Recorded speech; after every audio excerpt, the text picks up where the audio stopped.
అంతరానితనమంటే పెరియారు, దాని కగ్గి పెట్టమన్నాడు పెరియారు. అంతరానితనమంటే పెరియారు, దాని కగ్గి పెట్టమన్నాడు Periyar.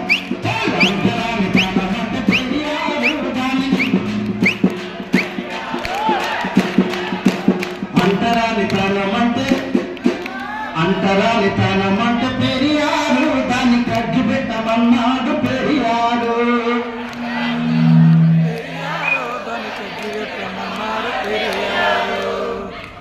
Black panther అంటే నరేష్ నన్ను ఒక్కనే అనుకున్నాడు, కానీ ఇంతమంది బ్లాక్ ప్యాంథర్స్ ఉన్నందుకు మీ అందరికి హ్యాట్స్ ఆఫ్ వస్తుంది. అంతరానితనమంటే పెరియారు, దాన్ని కగ్గి పెట్టమన్నాడు పెరియారు.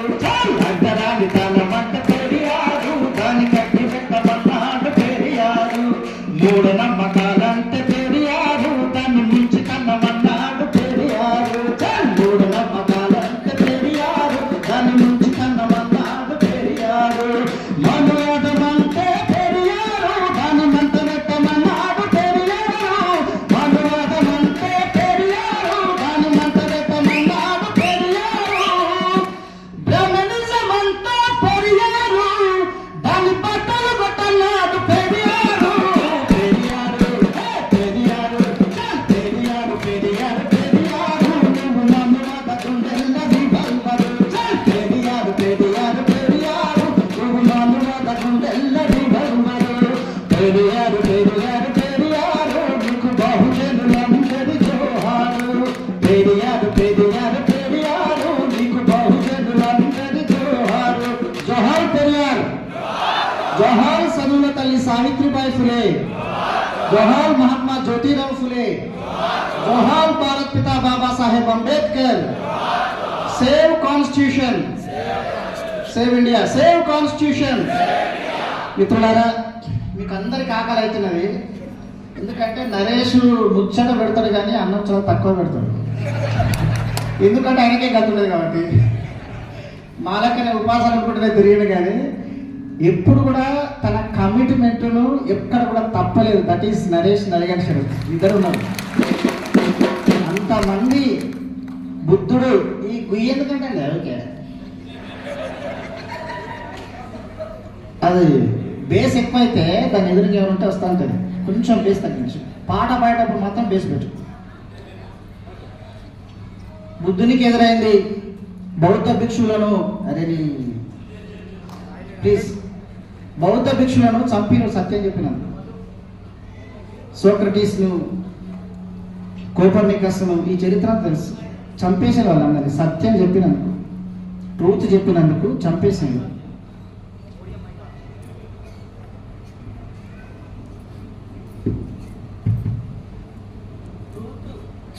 హలో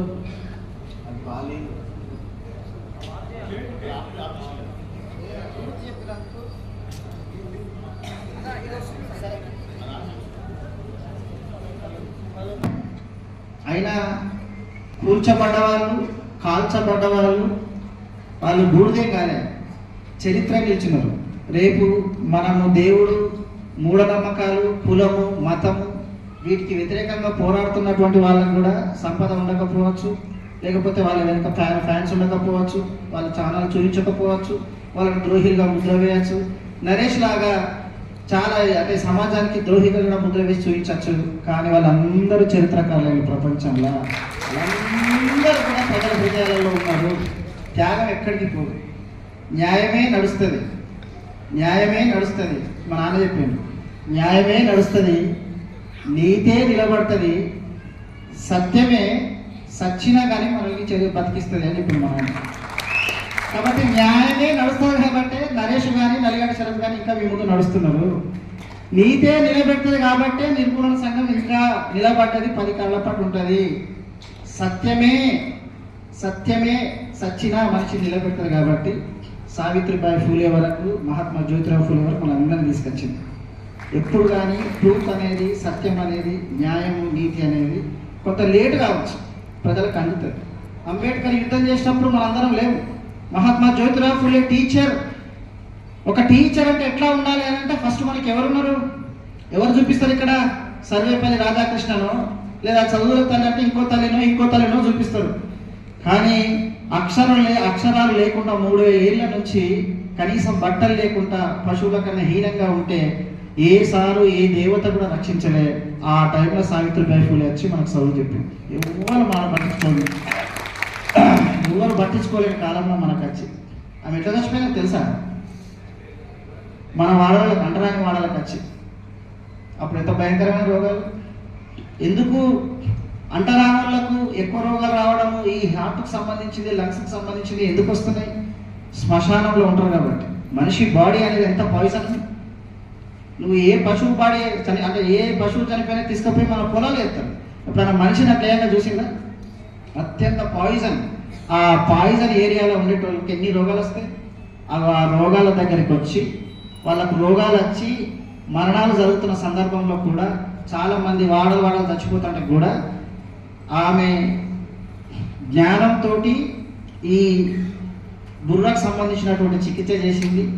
అట్లనే శారీరకమైన మనకు ఈ భౌతికంగా వచ్చేటువంటి రోగాలు కూడా మన బాధలు ఎట్లా పంచుకున్నది కూడా అట్లనే మన రోగాలు కూడా పంచుకొని అట్లనే కన్నుమూసింది. ఎవరు? ఎంత రుణపడి ఉండాలి మనం. ఆ సావిత్రిబాయి ఫులే, మహాత్మా జ్యోతిరావు ఫులే, బుద్ధుడు, కబీర్, సంత రవిదాసు వాళ్ళ పోరాటం అంతటిని తర్వాత కొనసాగించిన వాళ్ళు ఎవరు? భారత్ పిత బాబాసాహెబ్ అంటున్నాడు కదా, స్వర్గానికి పోతాం అంత అంబేద్కర్ అనే బాధ నేనే చేస్తాను. స్వర్గానికి పోతారు అన్నిసార్లు బాబాసాహెబ్ పేరు అనే బదులు దేవుళ్ళని అంటే స్వర్గానికి పోతారు అన్నారు కదా. ఎవరు అమ్మేశాను అన్నది? స్వర్గాలు నరకాలు సరే. వాళ్ళ స్వర్గంలో కంచెలే సార్ ఏమన్నాడు అంటే వాళ్ళ స్వర్గాలలో మరి బీఫ్ ఉంటుందో ఉండదు చెప్తాను అన్నాడు. అలా బీఫ్ లేదంట. ఇప్పుడు అవి పోయి ఏం చేయాలి? బాబు మార్లే ఉంటాడు. You can pool some people some time. వాళ్ళందరూ అదే తింటారు. Beef secret of my energy, beef secret of all knowledge. Socrates, Aristotle, Plato, Buddha, Muhammad, Jesus, Marx, Ambedkar, Newton, Einstein, Stephen Hawking, Martin Luther, Malcolm X, Stalin, Lenin, Lincoln, Che Guevara, Paul Robson, Michael Jackson. All the lessons are beef eaters, beef secrets of my energy. ఆడి వేసంగా పప్పు పెట్టింది అనుకునే నాకు స్వర్గం ఆడికి మంచిగా నేను మా పశువు రవీంద్ర అన్న నరేష్ మేమందరం మంచిగా స్వచ్ఛమైన ప్రజలు పెట్టి అటువంటి ఫుడ్ తింటాము. అవసరం అనుకుంటే ఆ గౌన్లు పోసే అటువంటి కళ తాగుతాము. ఇవాళ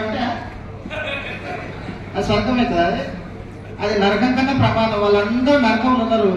బాబాసాహెబ్ వారసులందరూ ఈ భూమినే స్వర్గసీమ చేసి ప్రజలందరికీ సమానత్వం నేర్పిస్తున్నారు. అది స్వర్గానికి పోతారు.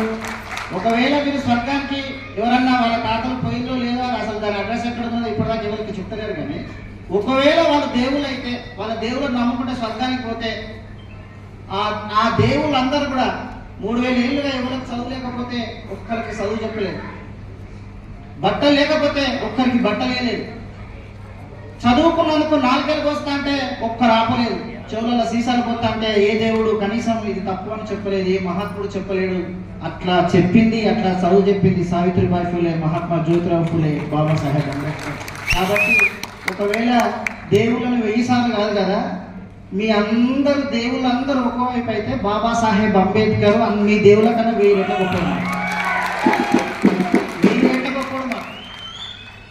ఒకవేళ వాళ్ళందరికీ ఆ దేవుళ్ళకు ఈ దేవుడు అని అనను. ఎందుకంటే దేవుడు అంటే మళ్ళీ నరేష్ తిరుగుతాను కాబట్టి అన్న ఈ దేవుడు ఏంటని అని అంటాడు కాబట్టి వాళ్ళందరూ దేవులే కదా. They all are kings became gods. ఆర్యులందరూ కింగ్స్. ఆ కింగ్స్ని వాళ్ళ దేవుళ్ళు చేసింది. అందుకే కదా ఎందుకు మన సోక్రటీస్, కోపర్నికస్ వాళ్ళు ఎందుకు చచ్చిపోయింది? రాజు దేవుడు కాదురా, మాలాంటి మనుషులకే కదా చంపింది. రాజు అందిస్తున్నాడు కాబట్టి దేవుడితో సమానం అని దేవుడిని చేసింది. అందుకే భారతదేశంలో ఉన్న వాళ్ళందరూ కూడా అట్లా దేవుళ్ళు అయిపోయింది. సరే, అది వేరే చర్చ. అది పక్కన పెడితే దేవుడు అంటే ఏం చేయాలి మరి? రక్షించాలి. నీకు సంపదని, నీకు జ్ఞానమియాలి, నేను మనిషిగా చూడాలి, హత్తుకోవాలి, హృదయానికి హత్తుకోవాలి. జ్ఞానం ఇచ్చిందా ఎవరైనా? దేవుడు అనేవాళ్ళు మనుషులు చూసిన ఎవరైనా ఎక్కడైనా రక్షించిల్లా? నీ తలకాయలు దంపుతా అంటే 3000 ఏళ్ల నుంచి ఊచకోతకు వస్తా అంటే అంటరాలోనిగా బట్టలు లేకుండా మూతికి ముంత పెట్టి ముడ్డికి చీపురు కట్టి నికృష్టమైనటువంటి పరిస్థితుల్లోకి నెట్టబడి వాళ్ళ గొంతులు కొత్తా అంటే ఎప్పుడన్నా ఏ దేవుడన్నా కాపాడిండా?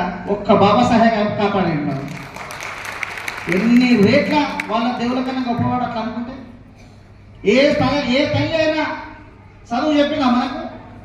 ఎప్పుడన్నా చెప్పిందా? చదువు చెప్తే ఏమన్నారు? చదువుకుంటే ఆడవాళ్ళు చదువుకుంటే మూఢనమ్మకం అంటే ఏదో కాదు. ఆ మూఢనమ్మకాల తర్వాత ఆ నమ్మకాలు చెప్పిన తర్వాత మన మూఢనమ్మకాల దగ్గరికి వస్తున్నాయి. చదువుకుంటే ఆడవాళ్ళు చదువుకుంటే అరిష్టం అని చెప్పింది. కింది వర్గాల వాళ్ళు చదువుకుంటే ఈ సమాజం సర్వనాశనం అవుతుంది అని చెప్పింది. దానికి బెస్ట్ ఎగ్జాంపుల్ మనకు శంభుకుడు చదివినందుకు దేవా ఎందుకు పిల్లలు చనిపోతున్నారు అంటే ఎవడో అంటరానోడు శూద్రుడు వాడు చదువుతున్నాడు కాబట్టి అది వేదాలను సర్వనాశనం అయ్యేటువంటి ప్రమాదం ఉంది, అవి తిరగరాసేటువంటి ప్రమాదం ఉన్నది కాబట్టి అంటరానోళ్ళు శూద్రులు చదువుకోకూడదు కాబట్టి వాడు చదువుతున్నాడు కాబట్టి పిల్లలందరూ చనిపోతున్నారు, ఈ ప్రకృతి వైపరీత్యాలు మొత్తం వస్తున్నాయని చెప్పేసి చెప్తే శంభుకుడిని చంపేసింది. ఎంత మూఢనమ్మకం! సరే, ఆ మూఢనమ్మకాలు వాళ్ళకు ఉన్నాయి, ఆ మూఢనమ్మకాలతో దేశాన్ని కాపాడుతున్నారు వాళ్ళు. మన మూఢనమ్మకాలు చెప్తాం. సావిత్రిబాయి ఫులే టీచర్ కదా, మనందరికి చదువు చెప్పిన తల్లి కదా. చదువు నేర్చుకున్నటువంటి మన టీచర్లు ఏం చెప్తున్నారు? మరి మన మూఢనమ్మకాలు చెప్తాయి. ఇప్పుడు మన టీచర్లు అంబేద్కర్, మహాత్మా జ్యోతిరావు ఫులే, సావిత్రిబాయి ఫులే, రమాబాయి ఇచ్చినటువంటి ఆ జ్ఞానంతో ఆ బతుకుతోటి వాళ్ళు రక్త తర్పణం చేస్తే కదా మనం బతికింది. ఏ టీచర్ అన్నా నరేష్ లెక్కనో, పసుపు రవీందర్ గారి లెక్కనో, లేకపోతే శరత్ లెక్కనో, ఇక్కడ ఉన్నటువంటి చాలా మంది నాయకులు లెక్కనో, శివ పాటలతోటో, కవిత్వంతోటో, జ్ఞానంతోటో, ఆటలాడో, నటనతోటో ఎప్పుడన్నా 10 మంది లిబరేట్ చేసిల్లా? కానీ నరేష్ తలకాయ తన గొంతు మీద కత్తి పెట్టినా కానీ మీ అందరి కోసం తిరుగుతున్నాడు. దట్ ఈస్ టీచర్ అన్న. 100 సార్లు నా మీద అటాక్ జరిగిన నరేష్ మీద ఎట్లా జరిగిందో నరేష్ కన్నా ముందు నా మీద జరిగింది. నేను స్టూడియోలోకి రాలేదు. వద్దు నరేష్ మళ్ళీ ఎక్స్పోజ్ చేసి ఇంకా అటాక్ చేస్తానంటే ఏమన్నా కానీ అన్న వాళ్ళు సిల్వర్ చేసిన మనసు నేనైతే డిసైడ్ అయిపోయాను. అయితే అవి నైతు పక్కన పోయాడు. నాకు కొంచెం బతకాలని నువ్వైతే పేరా మరి నాకు కొన్ని పనులు చేస్తాను నేను. ఇంకా చాలా ఉందా అంటే ఏముందా అన్న ఇంట్లో బట్టలు కొట్లాడదామా? అట్లనే ఉన్నాం ఇద్దరం. ఎవరు కూడా తల వంచలే, ఒక దగ్గర కూడా ఒక జోలే బట్టలే, ఎక్కడికి పోలే, ఎవరికి తల వంచం కూడా. నరేష్ అయినా నలిగడి శరత్ అయినా ఎవరి దగ్గర పోయి చేయి చాపడు. కాకపోతే టీచర్ అనేటువంటి వాళ్ళు మన వాళ్ళు చాలా మంది. టీచర్ అంటే కింద ఉన్నటువంటి స్కూల్ టీచర్ నుంచి పైన ఉన్న ప్రొఫెసర్. ఎప్పుడన్నా శరత్ మీటింగ్ పెడుతున్నాడు, నరేష్ మీటింగ్ పెడుతున్నాడు, ₹1 వేల సాయం చూసినాము. ఎప్పుడన్నా వారానికి ఒక్కసారైనా మనం వచ్చినటువంటి గ్రామం నుంచి మనందరం we all are sons and daughters of Savitribai Phule. మనం ఆమె వారసత్వాన్ని కొనసాగించాలంటే కనీసం మనం వాడకపోయి ఓ పాట పాడదాం, చదువులేని వాళ్ళకి చదువు చెప్దాం, ఉస్మానియాలకు రాని వాళ్ళకి మీరు అందరూ ఉస్మానియాకి రావాలని చెప్దాం, అక్కడ ఆ పల్లెల్లోకి పోదాం, ఆ తండాలలోకి పోదాం. ఎప్పుడన్నా వస్తారా?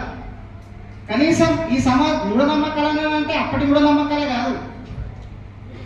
ఓన్లీ డాక్టరే కావాలి, ఓన్లీ టీచరే కావాలి, ఓన్లీ ఇంజనీరింగే కావాలి, పొలిటీషియన్ కావా, నీ ఊళ్ళో సర్పంచ్ కావా, ఎమ్మెల్యే కావా, ఈ రాష్ట్రానికి సీఎం కావా, ఓ మాయావతి లెక్క సీఎం కావా, ఓ కరుణానిధి లెక్క సీఎం కావా, ఓ స్టాలిన్ లెక్క సీఎం కావా? అవుతారా కారా? ఇప్పుడు మీ పిల్లలందరికీ ఈ సిలబస్ చెప్పకుండా నాకు అది కూడా మూఢనమ్మకం. మీ పిల్లలందరికీ మనం ఈ రాష్ట్రాన్ని వెళ్ళాలమ్మా, ఈ దేశాన్ని వెళ్ళాలమ్మా, ఈ ఇప్పుడున్నటువంటి చరిత్రనంతటిని తిరగ రాయాలమ్మా. మన ఇంటికి అక్షరం రావడానికి 3000 ఏళ్ళు పట్టింది. దానికోసం కొట్లాడి చాలా మంది రక్త తర్పణం చేసిండు. కాబట్టి ఆ అక్షరాలతోటి ఐఏఎస్లు ఐపీఎస్లు వాళ్ళు కూడా బంజారాలో అదేంటి జీతగాల టైపే ఉంటారు. నిజమైన పరిపాలన అంటే నిజమైన నాయకుడు ఎప్పుడైతే కదా అంటే వాళ్ళు సొంతంగా వ్యాపారం ఏమన్నా పెట్టుకోవాలి. ఇంతకు పసుపు రవీందర్ గారు చెప్పినట్టు వ్యాపారం అన్నా పెట్టుకోవాలి, రాష్ట్రానికి సీఎం అన్నా కావాలి. ఇవి చెప్పకపోతే కూడా మన నమ్మకమే అవుతుంది. ఎందుకు అంటే ఎప్పుడన్నా మీరు తమిళనాడులో చూడండి, ఈ సిలబస్ అంతా మీకు అర్థం కావాలంటే సింపుల్గా పెరియార్ వెళ్ళినటువంటి ఆ స్ఫూర్తి నుంచే చెప్తారు. పెరియారు నుంచి వచ్చినటువంటి ఆ వారసత్వం అంతా కూడా కరుణానిధి మంచి రైటర్. కరుణానిధి ఆడేవాళ్ళు, పాడేవాళ్ళు, నటించే వాళ్ళు అందరినీ కూడా వాళ్ళ సాహిత్యాన్ని జ్ఞానాన్ని మొత్తం రాజకీయంగా మలిచి వాళ్ళందరి సింహాసనం మీద కూర్చోబెట్టిండు పెరియార్. అందుకే ఇప్పుడు అక్కడికి ఏ మతోన్మాదాన్ని అడుగు పెడదామని అంటే అక్కడ ద్రవిడ భూమి కాల్చి పడేస్తున్నారు, ఆ కాలం కాల్చి బూడిద చేస్తున్నారు. రజనీకాంత్ సూపర్ స్టార్ కదా అక్కడ. రజనీకాంత్ తెలుసు కదా మీ అందరికీ, భాష ఒక్కసారి చెప్తే 100 ఈ డైలాగ్ కొట్టి బీజేపీలో చేస్తానని చెప్పి రజనీకాంత్ పార్టీ పెడుతున్నానని చెప్పేసి స్టేట్మెంట్ ఇచ్చింది. అందరూ పాలాభిషేకం చేసింది. అందరు ఇట్టాలా జై భీమ్ పాలాభిషేకం చేసింది. అందరు కలిసి పాలాభిషేకం చేసింది. ఎవరికి? రజనీకాంత్ పార్టీ పెట్టట్లేదు, బీజేపీ పోతానని చెప్పింది. అందరూ పాలు పక్కన పెట్టి పెట్రోల్ పోసి పెట్టింది. నువ్వు మతోన్మాద నార్త్ పార్టీలకు ఒక ఆర్యన్ పార్టీలకు ఎట్లా పోతున్నావు అని చెప్పేసి కాలపెట్టింది. ఈ రాష్ట్రంలో పవన్ కళ్యాణ్ పార్టీ పెడుతున్నాడు. అందరూ బ్రహ్మరథం బట్టి పాలం ప్యాకెట్లతోటి పాలాభిషేకం చేసింది. పవన్ కళ్యాణ్ మోడీతో కలుస్తున్నాడు, మళ్ళా పాలాభిషేకం చేసింది. మరి అక్కడ ఉన్న స్ఫూర్తి ఇక్కడ ఎందుకు లేదు? అక్కడ సినిమా హీరోనే రజనీకాంత్, ఇక్కడ సినిమా హీరోనే ఆయన, అక్కడ సూపర్ స్టారే, ఇక్కడ సూపర్ స్టారే. అక్కడ అంటే పడిసత్తారు. అక్కడ కుషుకు లాంటి వాళ్ళకు, నమిత లాంటి వాళ్ళకు గుళ్ళు కూడా కట్టించి అంత పిచ్చోళ్ళు. భక్తి ఎంత పిచ్చో సినిమా స్టార్ అంటే అంతకన్నా పిచ్చి. అంత వాళ్ళ దేవుడు తప్పు చేస్తే కూడా పెట్రోల్ పోసి కాలబెట్టలు. That is the spirit of Periyar. ఎట్లా వచ్చిందని? ఏ మూఢనమ్మకాలను తొలగిస్తే వచ్చింది? ఏ అజ్ఞానాన్ని తొలగిస్తే వచ్చింది? అదంతా ఎట్లా వస్తుంది అని అంటే నార్త్ అనేవాడు, అగ్రవర్గం అనేవాళ్ళు, ఆరులు అనేటువంటి వాళ్ళు ఈ దేశాన్ని పిప్పి పీల్చి చేసి మన సంస్కృతిని సర్వనాశనం చేసినటువంటి దుర్మార్గులు, ఈ వ్యవస్థనంతా ధ్వంసం చేసినటువంటి వాళ్ళు, వీళ్ళని అడుగు పెట్టద్దు, వీళ్ళకు ఓటు వేయద్దు, వీళ్ళ పార్టీలు బీజేపీ పార్టీ, వీళ్ళు నార్త్ పార్టీ అని మొత్తం సిలబస్ ప్రతి అక్కడ ఛాయ పోసేటువంటి వాళ్ళ నుంచి మొదలు పెడితే పైన ఉన్నటువంటి మనలాంటి స్కాలర్ వరకు తెలుస్తుంది. ఇది మనకు తెలియదు. ఎంత మూఢనమ్మకం ఉన్నది. మన స్కాలర్లు మనందరం దళిత సంఘాల్లో పనిచేస్తున్నాం, మనందరం ఎంఎన్ఎస్ సంఘాల్లో పనిచేస్తున్నాం. కుల నిర్మూలన లాగానే మూఢనమ్మకాల నిర్మూలనలో పనిచేస్తున్నాం. ఎవరి కోటలో తెలియదు మనకు. నరేషులు దాడి చేసింది కదా, ఎందుకు దాడి చేసిన వాళ్ళు? వాళ్ళ సంఘం ఉంది, వాళ్ళ పార్టీ ఉన్నది, వాళ్ళ అధికారంలో ఉన్నారు.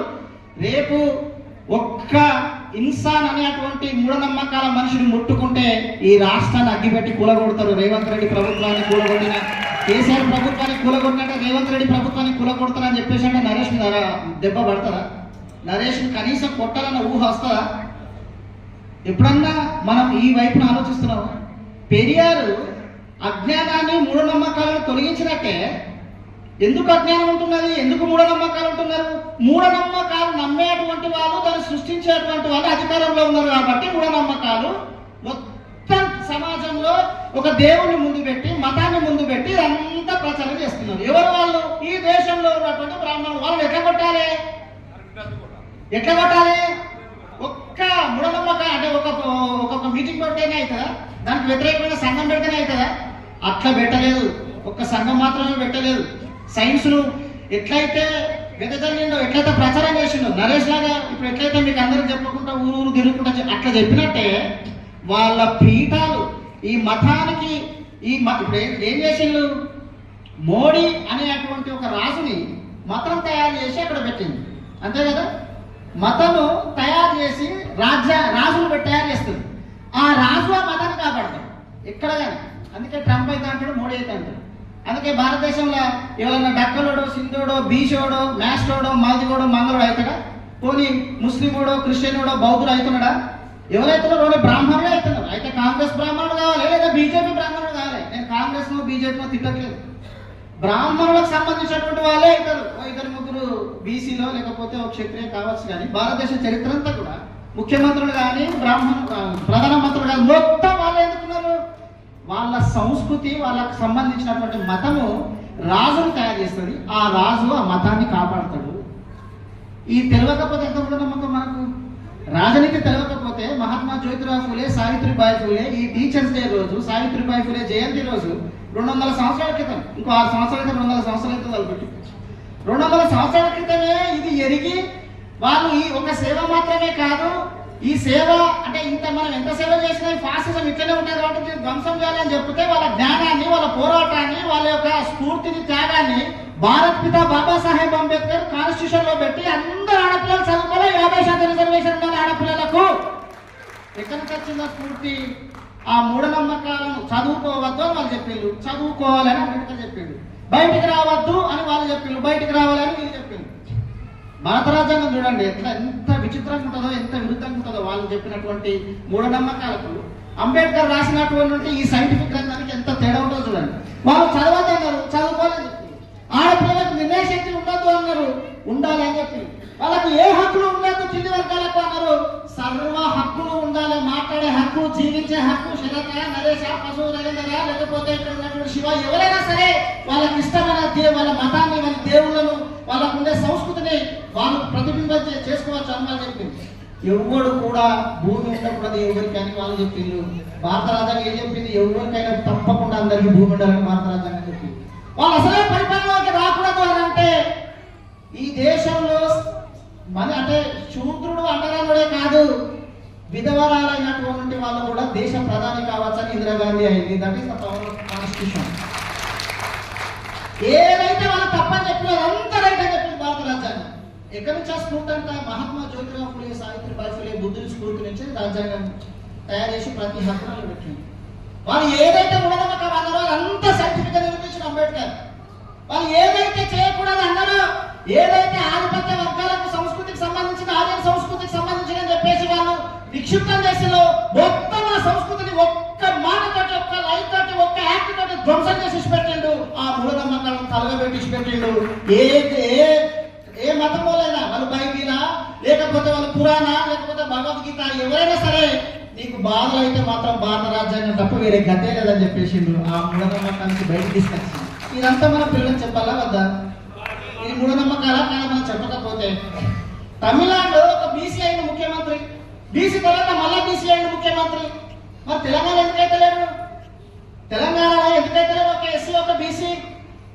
సంగిశెట్టి శ్రీనివాస్ గారిని పెద్దన్న వేదిక మీద రావాల్సిన చప్పట్ల ద్వారా ఆహ్వానిద్దాం. ఎందుకైతే లేదు ఇక్కడ? నీకు ఎస్పీ వాళ్ళు అవుతున్నారు, బిఎస్పీ వాళ్ళ నుంచి యూపీలు అవుతున్నారు. ప్రతి అలా ఇస్తారు. చాలా రాష్ట్రాలలో బీసీలు ఎస్సీలు అధికారంలోకి వస్తే పక్క రాష్ట్రంలో తమిళనాడు పెరియార్ స్ఫూర్తి, వేరే రాష్ట్రం కూడా నేను పోతలేదు, పెరియార్ స్ఫూర్తితో ఉన్నటువంటి వాళ్ళు మంగళ కత్తితోటి మనువాద గొంతు కోసి అక్కడ స్టాలిన్ వాళ్ళ తండ్రి ఎవరు? కరుణానిధి 5 సార్లు ముఖ్యమంత్రి అయిన ఒక మంగళైన ఆయన 5 సార్లు ముఖ్యమంత్రి అయింది. మూఢనమ్మకాలను ఎట్లా కత్తరించిండు? ఒక్క ఉద్యమం చేస్తేనే కాదు, ఒక్క పాటలు పాడితేనే కాదు, మీటింగ్ పెడితేనే కాదు. ఎవరైతే ఈ మూఢనమ్మకాలకు ప్రధాన కారకులు, ఎవరైతే మతాన్ని, దుర్మార్గమైన వ్యవస్థను తీసుకొచ్చిందో, ఆ మతాన్ని, ఆ కులాన్ని, ఆ హింసను, ఆ సంస్కృతిని సర్వనాశనం చేసి జిలిటన్ 6 పెట్టి కొలాప్స్ చేసి పడేసిండు పెరియారు. తర్వాత కరుణానిధి, ఇప్పుడు స్టాలిన్ వరకు. అందుకే అక్కడ పూజారు బ్రాహ్మణులు తీసుకపోయి మాలమాదిలో తీసుకపోయి పూజారం పెట్టించిండు. మూఢనమ్మకాలు ఒక్క దెబ్బతోటి కాల్చి పడేసింది. అక్కడ తమిళనాడు ప్రభుత్వం మొత్తం కాల్చి పడేసింది. అయినా నువ్వు ఆ స్ఫూర్తి నుంచి తెలంగాణ ప్రభుత్వం నుంచి చాలా, తెలంగాణ ప్రభుత్వాల నుంచి కాకపోవచ్చు, కానీ ఆ స్ఫూర్తి నువ్వు తీసుకోలేదు, తెలంగాణ ప్రభుత్వం తీసుకున్నది, ఇప్పుడున్న రేవంత్ రెడ్డి ప్రభుత్వం తీసుకున్నది. ఇక్కడ ఉన్నటువంటి వాళ్ళ కిందల గురించి మనం మాట్లాడకపోతే, అంబేద్కర్ విగ్రహం పెట్టకపోతే, సావిత్రిబాయి ఫూలే ఎందుకు నీకు చదువులో తల్లి అని చెప్పేసి వాళ్ళు ప్రకటించారు. ప్రేమ ఉందా? వాళ్ళకు చాలా గౌరవం, మన మీద గౌరవం ఉందా? ప్రేమ ఉందా? భయంతో సావిత్రిబాయి ఫూలే పేరు చెప్పి ఆ ఓట్లను దొబ్బడం కోసం అంబేద్కర్ విగ్రహం పెట్టి, ఆ ఓట్లను దొబ్బడం కోసం అంబేద్కర్ విగ్రహం పెడతారు తప్ప అంబేద్కర్ ఆశయాలు, అంబేద్కర్ వారసులకు సంబంధించిన సింహాసనం వాళ్ళ పార్టీలలో ఉండదు. సావిత్రిబాయి ఫూలేకి సంబంధించిన స్ఫూర్తి వాళ్ళ పార్టీలలో ఉండదు. కాబట్టి గట్లనే చదువుల తల్లిని మీరు భయంతో పెడుతున్నారు. కానీ ఈ మూఢనమ్మకాలను అంటే ఈ మనస్సులో రాజకీయ పరమైనటువంటి మూఢనమ్మకాలను తొలగించలేనంత కాలం మనం టీచర్లుగా, నరేష్ ఎట్లయితే టీచర్ అయ్యి ఇవన్నీ మీకు బోధిస్తున్నాడో, మీరు కూడా టీచర్లుగా అయ్యి ఇవన్నీ బోధించకపోతే మనలో కూడా రాజకీయ మూఢత్వం అట్లనే ఉంటుంది. మూఢనమ్మకాలను వీటిని ధ్వంసం చేయాలి. కాబట్టి మిత్రులారా, మీ అందరికి ఆకలి అవుతుంది, నరేష్ కూడా ఆకలి అవుతున్నట్టు లేచిండు. కాబట్టి ఈ ఉద్యమాన్ని కొనసాగించాలి. మనలో ఉన్నటువంటి మూఢనమ్మకాలను ఎట్లయితే మనం బ్రాహ్మణిజాన్ని, ఎట్లయితే మతాన్ని మనం సవాల్ చేస్తున్నామో, మనలో ఉన్నటువంటి ఆ మూఢనమ్మకాలను కూడా తొలగించాలి. నిజమైన సావిత్రిబాయి ఫూలే వారసులుగా ఉండాలని అంటే అట్టడుగున ఉన్నటువంటి ప్రజలందరికీ కూడా వాళ్ళ చేతిలో చైతన్యం ఎట్లా ఉంటుందో, వాళ్ళ చేతిలో అక్షరాలు ఎట్లుందో, వాళ్ళ చేతిలోనే పరిపాలన కూడా ఉండాలి. ఆ దిశగా పెరియార్, కరుణానిధి వాళ్ళు ఎట్లయితే చేసినారో ఈ రాష్ట్రం కూడా అట్లా చేసి ఏ ఒక్కరైనా సరే సైంటిఫిక్ విలువలను బోధించేటప్పుడు, సావిత్రిబాయి ఫులే విలువలను బోధించేటప్పుడు కుల నిర్మూలన, మత నిర్మూలన, అట్లనే మూఢనమ్మకాల నిర్మూలన గురించి మాట్లాడే వాళ్ళకు అట్లనే ఆ ప్రతి ఒక్కరికి స్వేచ్ఛ ఉండాలి, వాళ్ళ హక్కులు ఉండాలి, వాళ్ళని ఎవరు కూడా నిందించకుండా బాధించకుండా ఉండాలని అంటే ఆ అధికారం మన చేతిలో ఉండాలి. ఆ వైపున మనందరం నడవాలని తెలియజేస్తూ మీ అందరికీ ఈ అవకాశం ఇచ్చినటువంటి నాయకుడు, నడిపించే నాయకుడు, మీ అందరిని నడిపించే నాయకుడు ఎట్లయితే టీచర్ ఉన్నాడో, ఇక నుంచి మనకు సావిత్రిబాయి ఫులే ఈ టీచర్స్ డే సందర్భంగా మీ అందరు చెప్పేది అంటే మీరు అందరు టీచర్లే కదా, టీచర్లే కాదా? బోధించేటోళ్ళు అందరు టీచర్లేనే, గవర్నమెంట్ ఉద్యోగం వచ్చేవాళ్ళు కాదు. వాళ్ళందరూ సోమరిపోతులు, చాలా మంది అంటే అలా పనిచేసే వాళ్ళు కూడా ఉన్నారు. కానీ గవర్నమెంట్ ఉద్యోగులు ఎట్లనో గవర్నమెంట్ టీచర్లు కూడా తింటారు పంటలు తప్ప ఒక్కరిని లిబరేట్ చేయరు, వాళ్ళు టీచర్లు కాదు. సావిత్రిబాయి ఫులే, మహాత్మా జ్యోతిరావు ఫులే, అంబేద్కర్, రమాబాయి, బుద్ధుడు ఇచ్చిన జ్ఞానాన్ని ప్రజలకు ఇట్లా నరేష్ లెక్క తిరిగి మాలాగా తిరిగి పంచుతారు చూసినావా, వాళ్ళే నిజమైన టీచర్లు. మీ అందరికీ టీచర్ దినోత్సవం శుభాకాంక్షలు.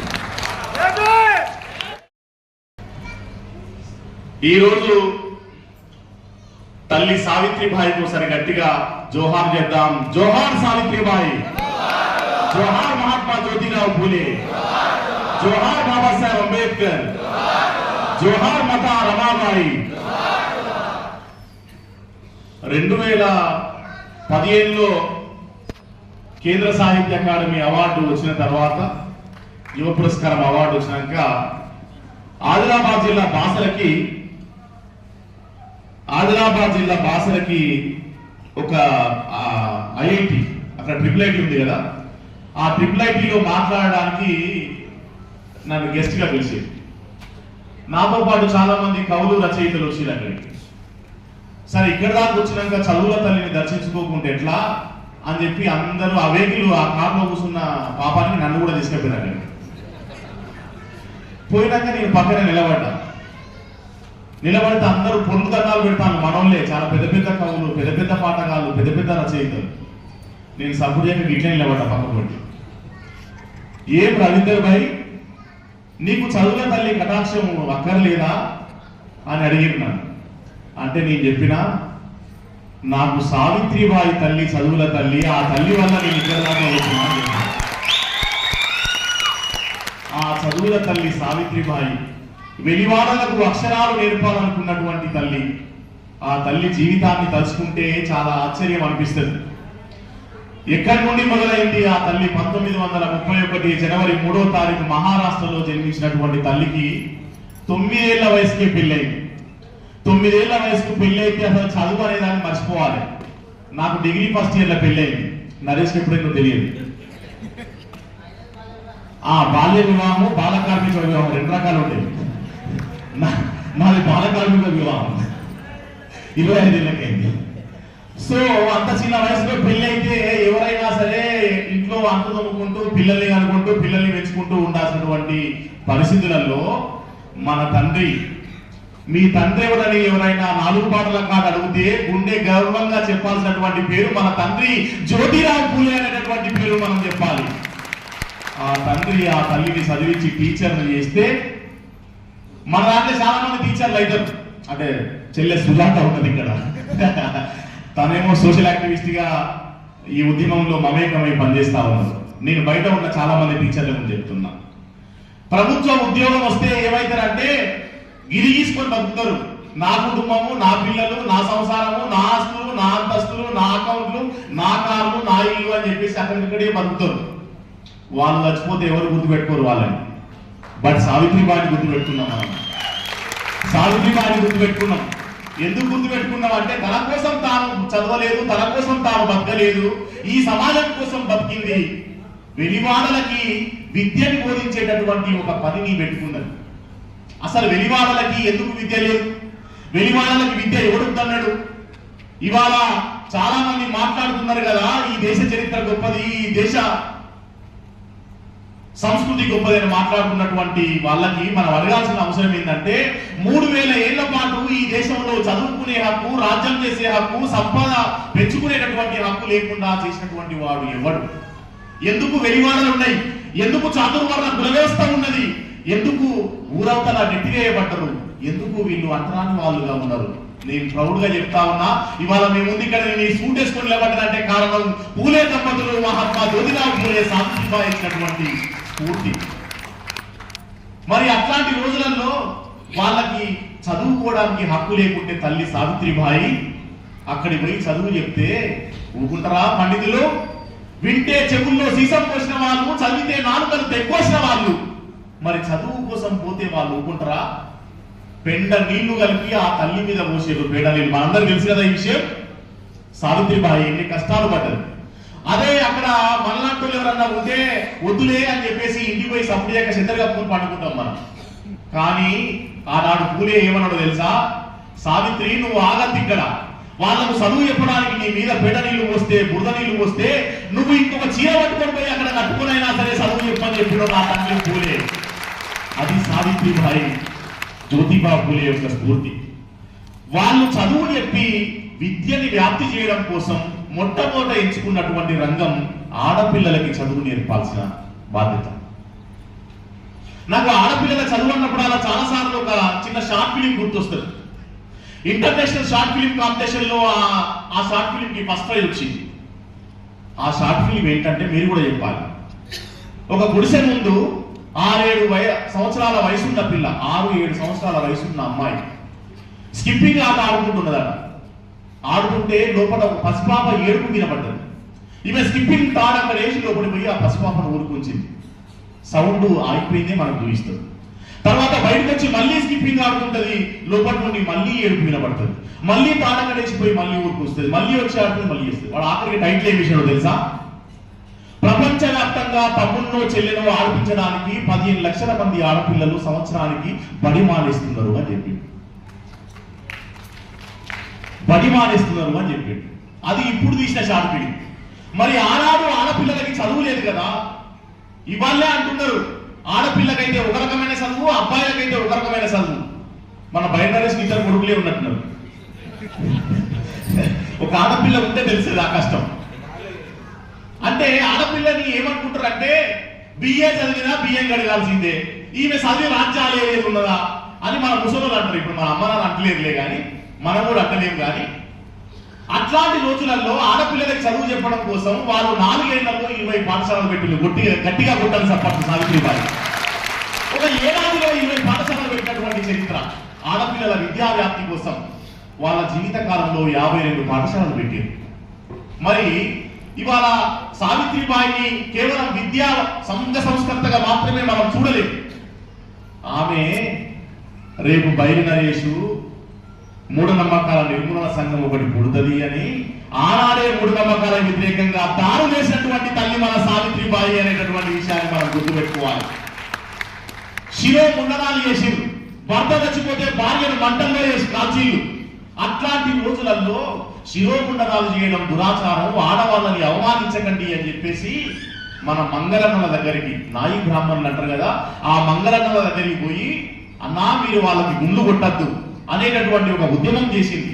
వితంతువులు భర్త చచ్చిపోతే రోడ్ల మీద వితంతువులను వదిలేస్తున్నటువంటి రోజులలో వాళ్ళని తీసుకొచ్చి తన ఇంట్లో ఆశ్రయం ఇచ్చింది.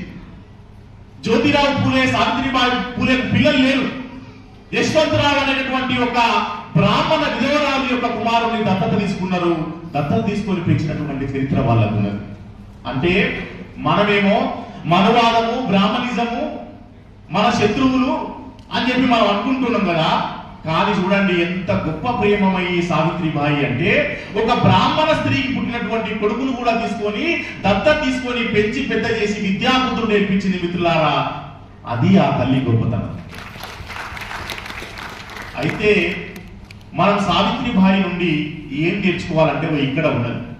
1860లోనే కుల వ్యతిరేక పోరాటాన్ని మొదలుపెట్టి ఈ దేశంలో చాతుర్వర్ణ కుల వ్యవస్థ ఉంటే అనేక మంది ఇబ్బందులు పడుతున్నారు అని చెప్పేసి చాలా పెద్ద మొత్తంలో ఉద్యమాన్ని లేవదీసింది. 1873లో జ్యోతిరావు పూలే స్థాపించినటువంటి సత్యశోధక సమాజ్, మనం తప్పకుండా సత్యశోధక సమాజ్ గురించి నేర్చుకోవాలి. పూలే రాసిన గులాంగిరి పుస్తకాన్ని చదవాలి. గులాంగిరి పుస్తకం చదివిన వాళ్ళు చేయొద్దండి. వెరీ గుడ్, చాలా ఎక్కువ మంది చదివారు. సేద్యగాని చెన్నకోన అనేటటువంటి పుస్తకం ఉన్నది, ఆ పుస్తకాన్ని కూడా మనం చదవాలి. ఆ పుస్తకంలో ఆయన ఏమన్నాడంటే, ఈ దేశానికి బతికొచ్చినటువంటి అరువులకి, ఈ దేశంలో ఉన్నటువంటి మూలవాసులకి జరుగుతున్న నిరంతర యుద్ధమే భారతదేశ చరిత్ర అని చెప్పిండు పూలే. కాబట్టి ఇవాళ మనం గుర్తుపెట్టుకోవాల్సింది ఏంటంటే, గౌతమ బుద్ధుని వారసునిగా సావిత్రిబాయి పూలే, జ్యోతిరావు పూలే వచ్చారు. వాళ్ళ వారసునిగా ఇవాళ బాబాసాహెబ్ అంబేద్కర్ వచ్చాడు. వాళ్ళ వారసునిగా కాంచీరామ్ వచ్చిండు. వాళ్ళ వారసునిగా మనం అందరం ఇక్కడ వచ్చాము అనేటటువంటి విషయాన్ని మనం గుర్తుపెట్టుకోవాల్సినటువంటి అవసరం ఉంది మిత్రులారా. అంటే మహనీయులు మనకి వాళ్ళ త్యాగమైనటువంటి జీవితాన్ని మనకు అందించిపోతారు. 1891లో చాలా పెద్ద ఎత్తున కరువు వచ్చి మహారాష్ట్ర అల్లాడిపోతా ఉన్నప్పుడు తల్లి సావిత్రిబాయి ఏం చేసిందయ్యా అంటే, ఇంటింటికి తిరిగి బియ్యం సేకరించింది, ఇంటింటికి తిరిగి విరాళాలు సేకరించింది, రోజుకు 2000 మందికి భోజనాలు పెట్టింది, దిక్కులేని పిల్లల్ని అనేక మందిని అక్కున తీర్చుకున్నది. ఆఖరికి సావిత్రిబాయి ఎట్లా చనిపోయింది? ప్లేగు వ్యాధి వస్తే ఆ ప్లేగు వ్యాధి బాధితులకి తన ఆరోగ్యాన్ని సైతం లెక్క చేయకుండా సేవ చేయడానికి అంటరాని వెలివాడల్లోకి వెళ్లి ఆ ప్లేగు వ్యాధి బాధితులందరినీ ఆదుకొని అక్కడ తన ప్రాణాలు వదిలినటువంటి గొప్ప త్యాగమూర్తి సావిత్రిబాయి. కాబట్టే ఆమె చరిత్రలో నిలిచిపోయింది మిత్రులారా. ఇవాళ మనం సావిత్రిబాయి వారసులుగా చేయాల్సినటువంటి పని ఏంటి అని చెప్పేసి అంటే, మనము నెల్సన్ మండేలా చెప్పినట్టు the most powerful weapon in the world is education అని చెప్పిండు ఆయన. మనం ఎడ్యుకేషన్ ని చాలా పెద్ద మొత్తంలో సమాజంలోకి తీసుకెళ్ళాలి. ఎడ్యుకేషన్ అంటే కేవలం అక్షరాలు నేర్చుకోవడమో, పలకబలపం బట్టి పేరు రాయడం నేర్చుకోవడమో కాదు. ఈ సమాజాన్ని గురించి అర్థం చేసుకునేటటువంటి ఒక చైతన్యాన్ని, ఒక జ్ఞానాన్ని అందించినప్పుడు మాత్రమే అది ఎడ్యుకేషన్ కిందికి వస్తుంది తప్ప కేవలం ఏదో చదవడమో రాయడం వస్తే చదువుచ్చినట్టు కాదు. కాబట్టి ఆ బాధ్యతని మనం ముందుకు తీసుకుపోవాలి. అట్లాగే నేను ఎంఎన్ఎస్ విషయంలో ఒక సంతోషకరమైన వార్తను వ్యక్తం చేస్తున్నా. ఇవాళ పార్లమెంటు వేదికగా అంబేద్కర్ ని అవమానిస్తున్నటువంటి మూర్ఖులకు చెక్కు పెట్టేటటువంటి సంఘం ఏదైనా ఉంది అని చెప్పేసి అంటే అది ఎంఎన్ఎస్ అని చెప్పేసి నేను భావిస్తా ఉన్నా. జై భీమ్, జై భీమ్, జై ఇన్సాన్. కాబట్టి ఇవాళ పెద్ద మొత్తంలో పెరిగిపోతున్నటువంటి మతోన్మాదులకి ఈ దేశంలో స్థానం లేకుండా చేయాల్సిన అవసరం ఉంది. ఈ దేశం స్వేచ్ఛ, సమానత్వం, సౌభ్రాతృత్వం విలువలతోటి కూడుకున్నటువంటి సమాజంగా దీన్ని తీర్చిదిద్దాల్సినటువంటి అవసరం ఉంది. భారత రాజ్యాంగాన్ని మనం కాపాడుకోవాల్సినటువంటి అవసరం ఉంది. ఆ దిశగా మనం పనిచేసినప్పుడు మాత్రమే మనం నిజమైన పూలే దంపతుల వారసులం అవుతాం తప్ప ఇంకో రకంగా కాదు. ఇంతకుముందు బాలలక్ష్మి మాట్లాడుతూ గొప్ప మాట చెప్పింది, ఎడ్యుకేషన్ ని పెంచాల్సినటువంటి అవసరం ఉంది అని. నేనేమంటున్నా అంటే, ఎడ్యుకేషన్ తో పాటు మనల్ని ఇంకొక 2 పనులు చేయాలి. ఒకటి, వ్యాపార రంగంలోకి రావాలి. మనోళ్ళందరూ గొప్ప గొప్ప వ్యాపారవేత్తలై ఉద్యోగాలు అనుకోవడం కాదు, ఉద్యోగాలు ఇచ్చేటటువంటి స్థాయికి ఎంఎన్ఎస్ ఎదగాలని చెప్పేసి నేను భావిస్తా ఉన్నా. మొత్తం బహుజన సమాజం ఆ దిశగా ఎదగాల్సినటువంటి అవసరం ఉంది అని చెప్పి నేను భావిస్తా ఉన్నా. ఆ తర్వాత మనం చేయాల్సిన పని ఏంటంటే, ఎడ్యుకేషన్, ఎంప్లాయ్మెంట్ తో పాటుగా ఈ దేశాన్ని పాలించేటటువంటి పాలకులుగా ఎదిగి రాజ్యాధికారాన్ని సాధించేటటువంటి దిశగా కూడా మనం ముందుకు సాగాల్సినటువంటి అవసరం ఉంది. ఎందుకంటే ఇంతకుముందే పద్మశ్రీ నర్రా రవికుమార్ అని చెప్పిండు, పూలే కూడా ఆనాడు ఒక కాంట్రాక్టర్ గా పనిచేసిండు అని చెప్పి. కాబట్టి అట్లాంటి ఒక స్ఫూర్తితోటి ఈ సమాజంలో మనం తలెత్తుకొని ఆత్మగౌరవంతో జీవించాలి అని చెప్పేసి అంటే, వాళ్ళు చేసినటువంటి పనుల్ని ఈ కాలంలో కూడా మనం చేసి ముందుకు సాగినప్పుడు మాత్రమే దానికి విలువ ఉంటుంది అని చెప్పి తెలియజేస్తూ, మరి ఈ బ్లాక్ వారియర్స్ రేపు సమాజానికి చాలా గొప్ప చైతన్యాన్ని అందించేటటువంటి దాంట్లో ఇంత కమిట్మెంట్ తోటి నేను నరేష్ అడిగిన, ఠాగూర్ ఆడిటోరియం చాలా పెద్దగా ఉంటది, అందులో ఎందుకు పెట్టి నరేష్ అంతమంది వస్తారా మన సైనికులని అన్న అంటే, అన్నాడు, అన్న మేము 600-700 మందికి చెప్పినాము, 1000 మంది వస్తారన్న అన్నాడు. 1000 దాటిని ఇక్కడ గట్టిగా సపోర్ట్ కొట్టాడు. That is the commitment. అట్లాంటి కమిట్మెంట్ తోటి ఇవాళ ఏపీలో, కర్ణాటకలో, అన్ని రాష్ట్రాల్లోకి విస్తరిస్తున్నందుకు నాకు చాలా సంతోషంగా ఉంది. అయితే పెద్దలు భరద్వాజ గారు చెప్పినట్టు, శత్రువు మనకు చుట్టూ ఉన్నాడు. శత్రువు 100 అడుగులు వేస్తే, 100 ప్లాన్లు వేస్తే మనం 1000 అడుగులు వేయాల్సినటువంటి అవసరం ఉంది, 1000 ప్లాన్లు వేయాల్సినటువంటి అవసరం ఉంది, మన సంఖ్యను పెంచుకోవాల్సినటువంటి అవసరం ఉంది. ముఖ్యంగా జ్ఞానవంతులను తయారు చేసుకోవాలి. ఎందుకంటే ఇవాళ జ్ఞానంతో భావజాలాల మధ్య యుద్ధం జరుగుతూ ఉన్నది. ఫేస్బుక్లలో, వాట్సాప్లలో విడివిడి జ్ఞానంతో చరిత్ర తెలియనటువంటి వారు అనేక మంది రకరకాల అపోహలు, వక్రీకరణలు, ద్వేషాలు, అసూయలు, అసహనాలు వ్యక్తం చేస్తా ఉన్నటువంటి కాలంలో మనం ఉన్నాం. కాబట్టి ఖచ్చితంగా ప్రతి ఎంఎన్ఎస్ కార్యకర్త ఒక జ్ఞాన యోధుడై నిలవాలని చెప్పి తెలియజేస్తూ నాకు ఈ అవకాశం ఇచ్చినందుకు జై భీమ్, జై హింద్. జై భీమ్. సో మనం ఇంకా జూపాక శివ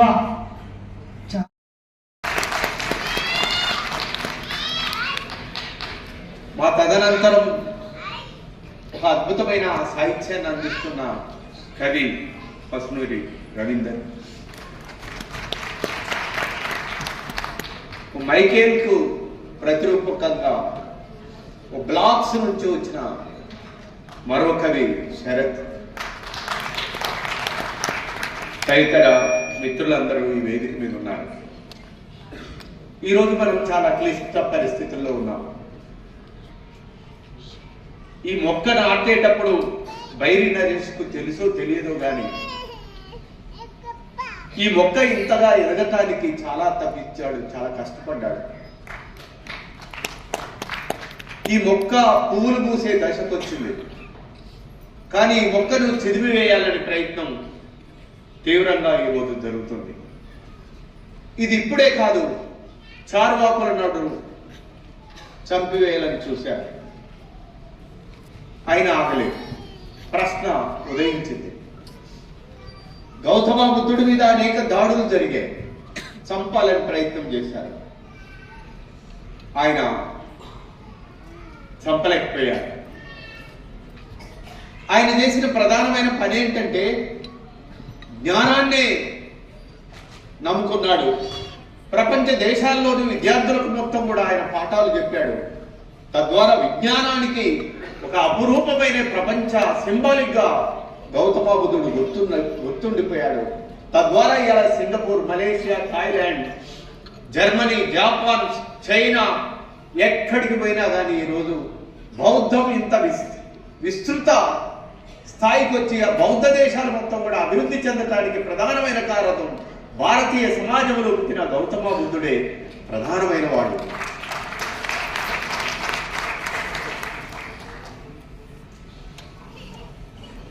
మొదటి నుండి మనువాదానికి వ్యతిరేకంగా ఇక్కడ యుద్ధం జరుగుతున్నది.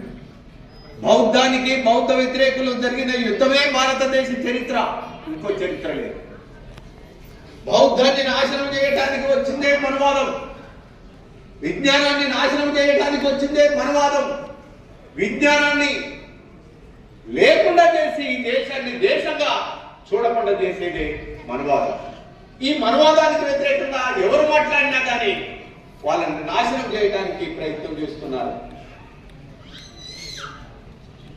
బాబాసాహెబ్ అంబేద్కర్ అనేక కష్టాలు పడ్డాడు. మనకంటే ముందు చదువుకున్నారు వాళ్ళు, మనము మనకంటే ముందు చదివిన వాడు. వాళ్ళందరూ కూడా మనకంటే ఉన్నతమైన అక్షరాలు ముందు నేర్చుకున్నవాడు అక్షరాలకు రిప్రజెంటేటివ్ గా ఉండవలసిన వాడు ఎలా ఉండాలి, అందరి క్షేమాన్ని కోరుకునేవాడు ఉండాలి. కానీ వాడు ఏం చేశాడు, కులాన్ని తీసుకొచ్చి చెల్లా చెదురు చేసి పారేశాడు. మనకంటే ముందు చదివిన వాడు ఎలా ఉండాలి, విజ్ఞానాన్ని వెదజల్లేవాడుగా ఉండాలి, మతాన్ని ఆచరించేవాడుగా ఉండకూడదు. కానీ ఈ దేశంలో ఏమైంది, మతాన్ని తీసుకొచ్చి ప్రవేశపెట్టాడు. ఈ దేశాన్ని 100 పూలతోటి వికసించాల్సిన దేశాన్ని మొత్తం కూడా చెల్లా చెదురు ఈరోజు చేస్తున్నాడు. బాబాసాహెబ్ అంబేద్కర్ ఎన్నో కష్టాలు పడి, ఎన్నో బాధలు పడి, ఎంతో అంతరానితనాన్ని ఎదుర్కొని బయటకు వచ్చి విశ్వమానవుడుగా అవతరించి ఈ దేశానికి అద్భుతమైన రాజ్యాంగాన్ని రాసే అవకాశం రాకముందు ఈ దేశంలో మనువాదం కొనసాగుతూ వచ్చింది. ఎంత దుర్మార్గం! కొన్ని వేల సంవత్సరాలు మన గుడిసెలు మొత్తం కూడా అంటరాని గుడిసెలుగానే ఈ రోజు వరకు కూడా ఉన్నాయి. నాకు చాలా విచిత్రం అనిపిస్తూ ఉంటుంది. ఈ మనువాదాన్ని ఎదుర్కోవడంలో మనం చాలా వైఫల్యం చెందుతున్నాం. 2 దొంగలను జైల్లో వేస్తే ఆ 2 దొంగలు కలిసి అరే దొంగతనం చేయడం పొరపాటైందిరా, మనం సమాజంలోకి వెళ్ళాలి, బతకాలంటే ఈ జైలు గోడల్లో ఎక్కడో ఒక్కడ మీకున్న కాడ బద్దలు కొట్టాలి, మనం బయటికి రావాలి అని ఇద్దరు దొంగలు కూడా వాడు మనసు మార్చుకొని జైలు గోడలు బద్దలు కొట్టుకొని బయటకు వస్తాడు. కానీ ఈ దేశంలో మనువాదం దరిద్రమైందంటే వాడు సృష్టించిన కులం వేల సంవత్సరాలైనా కానీ భారతదేశ ఊరవుతలే ఉంటున్నారు. కానీ వాళ్ళిద్దరు కలిసి ఊళ్ళో కొద్దాం, ఈ ఊరు వాడి అంతు చూద్దాం, ఈ కులాన్ని మతాన్ని పక్కన పెడదామనే ఆలోచనతో ఈ రోజు వరకు కూడా రాలేకపోతున్నారు. ఐక్యత లేకుండా ఉంటున్నారు. బాబాసాహెబ్ అంబేద్కర్ అందరిలాగానే చదువుకున్నాడు, అంటరాని కులంలో పుట్టాడు. కానీ ఏ రోజు కూడా కులాన్ని పాటించలేదు. పార్లమెంటులో అడిగారు, నువ్వు ఏ కులం అని అడిగితే చెప్పలేదు ఆయన. పోనీ నీ మతం ఏంది అని అంటే చెప్పలేదు. నువ్వు క్రిస్టియన్ వా, ముస్లిం వా, హిందూ అని అంటే ఆయన ఫస్ట్ లేదంటే లాస్ట్ లేదు ఇండియన్ అని చెప్పాడు. కులం గోడలు బద్దలు కొట్టాలని చెప్పాడు, కుల నిర్మూలన వైపు నడవాలని చెప్పాడు. తన జీవితం మొత్తం కూడా కుల నిర్మూలన కోసం పనిచేశాడు. అలాంటి ఈరోజు సావిత్రిబా జన్మదిన వేడుకలు ఘనంగా జరుగుతున్నాయి. ఈ సందర్భంగా నేను కొన్ని వందల సంవత్సరాలైన భారతదేశ చరిత్రలో ఈ మనువాదులు 10 సంవత్సరాలుగా ఈ దేశంలో పరిపాలిస్తున్నారు. ఓ బీజేపీ ఈ దేశంలో పరిపాలిస్తుంది. పూలేను ఏ రోజు కూడా టీచర్ గా ప్రకటించలేదు. సావిత్రిబాను ఏ రోజు కూడా ఓ మహిళా టీచర్ గా ప్రకటించలేదు. కానీ నిన్న కాక మొన్న సంవత్సరం క్రితం వచ్చిన ఓ కుర్రవాడు, ఓ పాలమూరు బిడ్డ ఒక సావిత్రిబా చరిత్రను తెలంగాణ ప్రజలు తెలుసుకోవాలని టీచర్స్ డే, మహిళా ఉమెన్స్ టీచర్స్ డేగా ఇవాళ సావిత్రిబా మామూలు విషయం కాదు ఇది. ఇవాళ ప్రతి టీచర్ అమ్మ కూడా సావిత్రిబా గురించి నిన్న మాట్లాడుతుంటే నాకు చాలా ఆనందం వేసింది. గవర్నమెంట్ అధికారికంగా తన జన్మదిన వేడుకల్ని ఉమెన్స్ టీచర్స్ డేగా ప్రకటించడం అనేది చరిత్రలో లిఖించబడ్డ రోజు.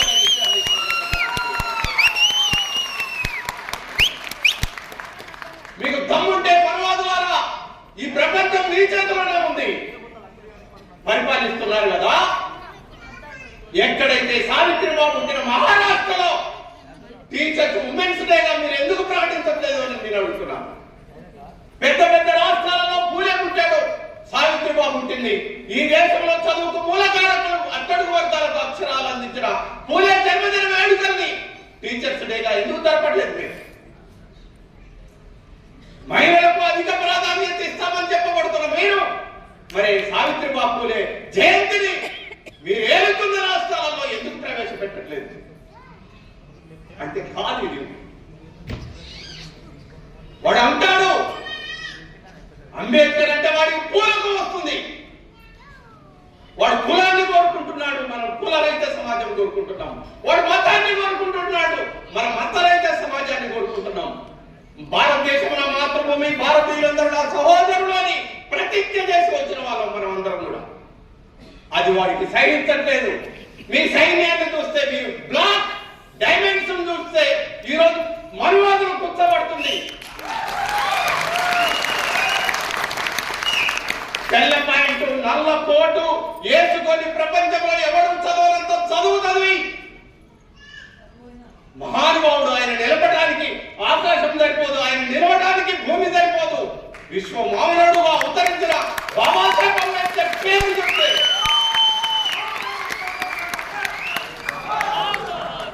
కదిలిపోతున్నారు. పార్లమెంటులో అందరి సమక్షంలో యావత్ భారత్ పార్లమెంటుకు మూల స్తంభమైన పార్లమెంట్ ఎవరిది? బాబాసాహెబ్ అంబేద్కర్. ఈ దేశానికి 3 రంగుల జెండా ఇచ్చింది ఎవరు? దానికి ధర్మచక్రాన్ని అద్దింది ఎవరు? బాబాసాహెబ్ అంబేద్కర్. ఈ దేశానికి రాజ్యాంగం రాసింది ఎవరు? బాబాసాహెబ్ అంబేద్కర్. అసలు బాబాసాహెబ్ అంబేద్కర్ ని పక్కన పెడితే ఈ దేశమే ఒక మనువాద దేశం, ఒక పనికి మారిన దేశం ఇది. అలాంటి బాబాసాహెబ్ అంబేద్కర్ పేరుని ఒక మనువాది అంబేద్కర్ అంబేద్కర్ అంబేద్కర్ అని అంటున్నారు. దానికంటే దేవుణ్ణి తలిస్తే స్వర్గానికి పోతున్నాం అంటున్నారు. ఎక్కడుంది నా స్వర్గం? అమిత్ షా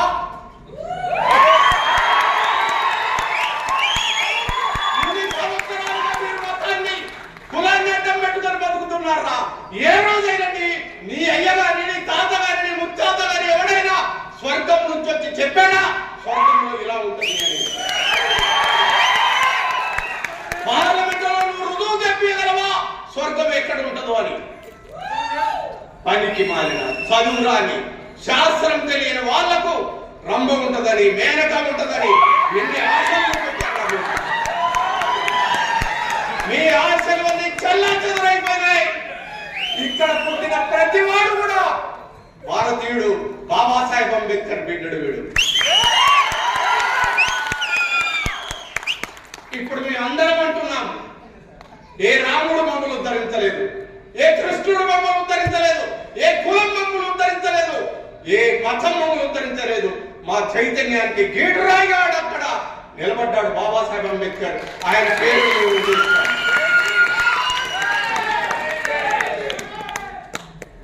అందుకే నేను చాలా సార్లు చెప్తా ఉంటాను, నువ్వెవరు అని అంటే నా సిరలు మార్క్సిజం, హేతువాది మార్క్స్. ఆయన కులం లేదు, మతం లేదు. నా తమ్ముడు అంబేద్కరిజం, ఆయన కులం లేదు, మతం లేదు, భౌతికవాది. నా హృదయం బౌద్ధారామం. బుద్ధుడు ప్రపంచానికి ఒక తాత్వికుడుగా, ఒక సామాజిక శాస్త్రవేత్తగా అవతరించాడు. ఆయన కులం లేదు, ఆయనకు మతం లేదు. ప్రకృతి నా పవిత్రాశ్రమం. ఈ ప్రకృతిని నమ్మి జీవిస్తున్నాను. ఇప్పుడు మీ అందరం పార్లమెంట్ సాక్షిగా అమిత్ షాను ప్రశ్నించడానికి మీరందరూ, వాడు రాముడు అని అంటున్నాడు, నువ్వేమంటావు? ఏమంటావు? 3 సార్లు అన్నాడు వాడు. 3 సార్లు అన్నాడు కాబట్టి మనం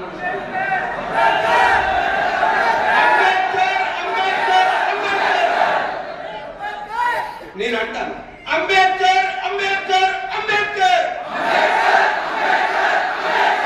అంబేద్కర్ అంబేద్కర్ అంబేద్కర్. ఇప్పుడు మాకు ఏ శిక్ష వేస్తాయి? మేమందరం ఉరికంబం మీద చివరిగా జగోరే జాగో అంబేద్కర్, జగత్ జననేత అంబేద్కర్, భవితకు మార్గం అంబేద్కర్, అడుగులకు కారణం అంబేద్కర్, మొబైల్లో టీచర్ అంబేద్కర్, మొదటికు ఫ్యూచర్ అంబేద్కర్, మతానికి టార్చ్ అంబేద్కర్, భారత్కు మార్క్స్ అంబేద్కర్. జగోరే జాగో అంబేద్కర్, జగత్ జననేత అంబేద్కర్, భవితకు మార్గం అంబేద్కర్, అడుగులకు కారణం అంబేద్కర్. బార్డర్ బాగా పెద్దగా ఉంటే వరదలుతాడు. పంచాయతీ అయితే సైనికుడు అవసరం అవుతాడు. భయం ఉంటే రక్షణగా సైనికుడు అవసరం అవుతాడు. మరి సైనికుడు పెరగడమా? ఇది అవసరం లేదు. అసలు సైనికుడు లేని ప్రపంచం కావాలి, సరిహద్దులు చెరిపేసిన దేశం కావాలి, సరిహద్దుల కాడ నాది నాది అని కొట్లాడుకోకుండా ఉండాలి. సైనికుల మీద పెట్టేటువంటి 13 లక్షల కోట్లు భారతదేశ ప్రభుత్వం పెడుతుంది. 13 లక్షల కోట్లు. ఆ డబ్బుని ఈ దేశ ప్రజల బతకడం కోసం కేటాయిస్తే సైనికులు అవసరం లేని విధంగా ఉండడానికి ప్రభుత్వం ఆలోచించాలి అని చెప్పామన్నమాట. సో ఆ ఒక్క మాట ఆయనని నాకు పరిచయం చేసింది. ఇప్పుడు మరొక మాట, మా గురువు గారు, వేదిక మీద ఉన్న అందరూ గురువు లాంటి వాళ్ళే, కానీ ప్రత్యక్ష గురువు. 2004లో ఎన్నేళ్ల క్రితం, 20 ఏళ్ల క్రితం, 20 ఏళ్ల వయసున్న నేను ఇదే ఉస్మానియా యూనివర్సిటీకి వచ్చి చిన్న పొరపాటు చేయడం వల్ల సార్కి గురువు శిష్యునైనా. అప్పుడు 3600 రూపాయలు డీడీ కడితే సెల్ఫ్ ఫైనాన్స్ కోటాలో ఆర్ట్స్ కాలేజీలో నాకు సీట్ వచ్చేది. అప్పుడు కొంచెం గట్టిగా చదివేటోళ్ళము. ర్యాంక్ వచ్చింది కానీ ఆ ర్యాంక్ ఇక్కడ సీట్ వస్తుందని నాకు తెలియదు. ఫ్రీ సీట్ ఎక్కడ అంటే నెక్స్ట్ సికింద్రాబాద్ పీజీ కాలేజీ ఇంటికి పెట్టినా. నాకంటే పెద్ద అంటే తక్కువ మార్కులు వచ్చిన వాడికేమో ఆ 3600 కట్టి ఇక్కడ జాయిన్ అయ్యిండు, నేనేమో ఫ్రీ అని చెప్పి అక్కడ జాయిన్ అయినా. సో ఆ పొరపాటు చేయకపోయి ఉంటే ఇక్కడికి స్టూడెంట్ అయ్యేటోని. కానీ ఆ పొరపాటు నాకు చాలా ఉపయోగపడింది. ప్రొఫెసర్ ఆర్ లింబాద్రి సార్కి స్టూడెంట్గా మార్చింది. నేను 2005లో చదువుతున్నప్పుడు స్టూడెంట్స్ని పిలిచి మీకు ఏం కావాలని అడిగాడు. అందరూ గొడవలు అవి ఇవి చేస్తూ ఉంటే సార్ లైబ్రరీలో ఈ పుస్తకాలు కావాలని చెప్పడంతో దాదాపు ఒక 300 పుస్తకాలు నేను ఇచ్చిన లిస్టు బేస్డ్గా ఒక 5-6 లక్షల రూపాయల పుస్తకాలు తెచ్చి మా లైబ్రరీలో పెట్టాడు లింబాద్రి సార్. ఈసారి చెప్పులు లేకుండా కాలేజీకి వస్తే ఏమైంది మర్చిపోయినవా అన్నాడు. నేను తెగిపోయినా అని చెప్పలేదు. తర్వాత చిన్న ప్రాజెక్ట్ వర్క్ ఇచ్చి నాకు ఒక 2-3 వేల రూపాయలు వచ్చేలాగా చేశాడు. వాటితో గడిపాను. అక్కడ జామ్ బేకరీ అని ఉంటుంది ప్యారడైజ్ వెనకాల. 7 రూపాయలకి భోజనం పెడతారు. అక్కడ ఏముండదు, దొడ్డన్నం ఉంటుంది, గుత్తని సాంబార్ పోస్తాడు, ఏముండదు. ఎత్తుకోదామన్నా కూడా ఏం కనిపించాలి ముక్కలు పక్కలు. సో అప్పుడు దాదాపు ఒక 400 రూపాయలతో నేను ఒక నెలంతా గడిపాను. క్యాటరింగ్కి కూడా వెళ్ళాను. ఇక్కడున్న చాలా ఫేమస్ హోటళ్ళకి నేను క్యాటరింగ్కి వెళ్ళాను. 31st మొన్న జరిగింది కదా, 31st అయితే తాజ్ కృష్ణలో వర్క్ చేశాను. ఆ ఒక్కరోజు నాకు డబుల్ పేమెంట్ 3000 ఇచ్చారు. ఆ తర్వాత సార్ పిలిచి మీరు చదువుకోవడానికి వచ్చారా, పనులు చేసుకొని పైసలు సంపాదించుకొని ఫోన్లు కొనుక్కోవడానికి లేదా సినిమాలు చూడడానికి వచ్చారని పెద్ద క్లాస్ వీకింది. అప్పటి నుంచి ఉపాసమైన ఉండాలి కానీ ఆత్మగౌరవం చంపుకొని పని చేయొద్దు అని నిర్ణయం తీసుకున్నాను. ఆ తర్వాత మళ్ళీ ఒక 10 ఏళ్ళు సార్ను తప్పించుకొని బయటికి పోయినా. ఇటువైపు రాలేదు. పిహెచ్డి ఎంట్రన్స్ కూడా రాయలేదు. అటే పోయి తెలంగాణ ఉద్యమ సమయంలో ఒక పెద్ద అవమానం జరిగింది నాకు. బొగ్గుబా ఏరియాలో మాట్లాడుతున్నప్పుడు నేను అక్కడ 2 years ఓయూ స్టూడెంట్ కాబట్టి ఓయూ స్టూడెంట్ అని పిలిచారు డయాస్ మీదకి. అప్పుడు ఇక్కడ ఉన్న కొంతమంది ఓయూ లీడర్లు ఆడు ఓయూ లీడర్ కాదు అని లూజ్ టాక్ చేసింది. మనం అంటే గిట్లు కూడా దాన్ని పేద వైరల్ చేసిండు. చలో ఈసారి ఓయూ కొట్టి చూస్తా అని చెప్పి ఎంట్రన్స్ రాశాను. మంచి మార్కులు వచ్చాయి. సారు పిలిచి తన పర్యవేక్షణలోనే నాకు పిహెచ్డీని ఇచ్చాడు. ఈరోజు అయ్యప్ప ఘటనతో అవమానంలో, దుఃఖంలో, బాధలో ఉన్నప్పుడు ఈ వేదిక మీద గవర్నర్ చేతుల మీదుగా ఈ ప్రతిష్టాత్మక యూనివర్సిటీ నుంచి డాక్టరేట్ అందుకున్నాను. అది ఆయన దయవల్లే. ఆయన అడ్మిషన్ ఇచ్చాక ఫ్రీ అది ఎగ్జామ్ రాసి అయిపోయింది. కానీ మళ్ళీ ఉద్యమం బాట పట్టి నేను మళ్ళీ దొరకలేదు సార్కి. కానీ గత 4 సంవత్సరాల క్రితము 5-6 ఏళ్ల నుంచి పిహెచ్డి ఆగిపోయిన వాళ్ళందరూ ఏడాది లోపు పూర్తి చేయాలని ఒక సర్క్యులర్ ఇస్తే మా భార్య నన్ను గొడవ పెట్టి అచ్యుత్ చేతుల, నాగరాజు చేతుల, సందీప్ చేతుల పెడితే వచ్చి నాగరాజు రూమ్లో ఉండి ఒక 6 నెలల్లో నేను రీసెర్చ్ చేసిందంతా రాసి సబ్మిట్ చేశాను మిత్రులారా. దాని మీద కూడా ఎవరో లూజ్ టాక్ చేశారు. అసలు బై నరేష్ డబ్బులు పెట్టి పిహెచ్డి కొనుక్కున్నాడని. నాకు ప్లాగరిజం టెస్టులో <1% అంటే నేను చేసింది 99% ఒరిజినల్ పిహెచ్డి అని కంప్యూటర్ చెక్ చేసి చెప్పింది. నాకు 99 మార్కులు వచ్చినట్టు. అక్కడ లైబ్రరీని చెప్పాడు లింబాద్రి సార్ స్టూడెంట్వా అని. దాదాపు 2000 థీసిస్ మేము చెక్ చేసినాం. ఏది కూడా ఒక 5-10% మించి సక్సెస్ అయింది లేదు. కానీ 1% వచ్చింది, నువ్వే నంబర్ 1 అని చెప్పాడు ఆయన. అలాంటివి మనల్ని అవమానిస్తూనే ఉంటారు. ఇలాంటి వాళ్ళని ఆ సారికి రిటైర్ అయిన రోజు నేను వేరే చోట ఒక మీటింగ్లో ఉండి వెళ్ళలేకపోయాను, థ్యాంక్స్ చెప్పలేకపోయాను. ఆ రోజు నన్ను నమ్మి, నన్ను ప్రేమించి, నన్ను గుర్తించి, ప్రోత్సహించి ఈ సమాజంలో డాక్టర్ అని నా పేరుకు ముందు ఒక గౌరవం అందించిన మహనీయుడు రిక్కా లింబాద్రి సార్, నిజామాబాదు. మరి సారు వాళ్ళ ఊరికి కూడా వెళ్ళాను. వాళ్ళ తమ్ముడు కూడా మన సభ్యుడే. తానే ఫోన్ చేసి నేను కూడా నాస్తికుణ్ణి అని చెప్పి మన సంఘంలో సభ్యత్వం తీసుకున్నారు. ఎప్పుడు వెళ్ళినా ఆ అన్నని కలుస్తూ ఉంటాను. Thank you so much sir. నేను ఇంతమంది ముందు మీకు థ్యాంక్స్ చెప్పే అవకాశం వచ్చినందుకు హ్యాపీగా ఫీల్ అవుతున్నాను. ఒక రకంగా నేను ఈ మీటింగ్ థ్యాంక్స్ చెప్పడం కోసం పెట్టినాను అనుకున్నా పర్వాలేదు. అంటే చదువులు తల్లిని జ్యోతిరావు పూలే గుర్తిస్తున్నాయి కదా మనం అనుకున్నది. నిజమా కాదా? లేకపోతే ఇక్కడున్న పరిస్థితుల్లో నాకంటూ ఒక పిహెచ్డి అడ్మిషన్ లేకపోతే 10 ఏళ్ళు నేను స్కాలర్ అనే పేరుతో స్కూళ్ళు కాలేజీలు తిరిగి ఓయూ స్కాలర్ అనగానే టక్కున లోపలికి ఎంట్రీ ఇచ్చేటోళ్ళు. ఇక నేను పోయి దంచుకునేటోళ్ళు. సబ్జెక్ట్ అంతా చెప్పుకుంటాను, మళ్ళీ తట్టపుట్ట చదువుకొని వచ్చేటోళ్ళు. సో నేను విద్యార్థి లోకానికి వెళ్ళడానికి పిహెచ్డి స్కాలర్ అనేది తెలంగాణ ఉద్యమంలో నాదైన పాత్ర పోషించడానికి సారు పర్యవేక్షణలో పిహెచ్డి అడ్మిషన్ ఉండడం, అలాగే మా కార్యకర్తలందరికీ, మా నాయకులందరికీ, మా మూఢనమ్మకాల నిర్మూలన సంఘం ఫౌండర్ ఉస్మానియా యూనివర్సిటీలో పిహెచ్డి చేశాడు ఈ మూఢనమ్మకాల అంశం మీద అని సగౌరవంలో వాళ్ళు చెప్పుకోవడానికి కారణమైన మీరు మీ అనుభూతుల్ని, అనుబంధాల్ని మా వాళ్ళతో పంచుకోవాలని ఆహ్వానిస్తున్నాను.